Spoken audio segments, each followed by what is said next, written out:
Small businesses are turning to AI, cybersecurity and digital tools to boost productivity, improve security and stay competitive, but many still don't know where to start or what they're missing out on. And joining us today is Phil Strati from TICKER. It's good to have you with us. How are you and your team using AI and this technology to support small businesses? Give us a rundown. Well, we've actually developed our own AI. We had it custom made because we found that there was friction when customers were logging support tickets. So this AI is able to basically figure out who the person's calling, which business they're calling from based on their caller ID. So there's no need for customers to keep repeating themselves when calling us. So that's definitely working out so far. I love giving my details over and over and over again and making sure that this is XYZ. But I have a feeling that we are stepping through a new era, into a new era. What tech or cybersecurity tools do you want to highlight that are underused but perhaps essential? It's no longer about having just passwords anymore. There are a lot. I think a lot of people don't know what's actually running on AI in the back. A lot of us will hear things like, well, we're familiar with antivirus software, but you'll hear the term now thrown around, which is EDR, or endpoint detection and response. That software is looking for changes in patterns or anomalies to sort of see whether that's indicative of a cyber threat. So rather than that antivirus be told what to look for, it's looking for changes that aren't the norm.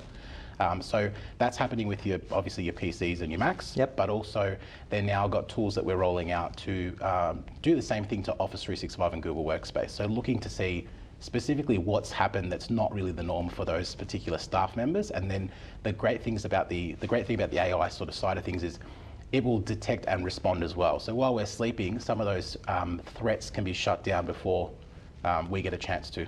That is a beautiful thing, because I know a lot of CEOs and things like that are now sort of if they don't have these things in place, they get into a bit of trouble. But what steps should small business owners take to start their digital transformation if they haven't already? What sort of things would you recommend we sort of look at? One of the big things I say to customers or clients is that they need to look at the day-to-day things they're doing. So what are you doing repetitively on routine, and can that stuff be automated or delegated to your AI assistant? I think that's a good point. Do you believe AI will replace jobs or perhaps create some new ones? What are you and the team witnessing? I don't think it's going to replace jobs. I think that the people that are going to replace people in those jobs are people that are adopting AI better. It needs to sort of augment your role, not actually replace it. And they said the same thing about computers, and look at all the tech roles that are available now that wouldn't be had we not adopted computers. Well, it's been talked about as if it's like sort of the next generation of the internet, etc. But tell us a little bit more about TechSeek and the work that you get up to sort of day to day. Yeah, so we provide IT support for small businesses in Melbourne. We obviously do interstate remotely as well, but the goal for us is, because we have that small business market that we look after that tends to get sort of left behind by other bigger MSPs, we want to look at solutions that are cost effective in regards to productivity and security. So these AI enhancements that's basically cutting costs down for clients so that they have their reduced overheads and whatnot, it is great for us. So that's pretty much my goal in the business, to try and see what's out there and what's accessible and what's not cost prohibitive for clients, to help them build and keep their business secure. And what sort of businesses are coming to your door looking for help? What sort of clients are you working with, or audience members you want to come and say hi? Lots of different industries, but we've got a lot of professional services, so lawyers, accountants, bookkeepers. We have childcare centres, dental clinics, anyone in that sort of boutique size, 5 to 20 staff.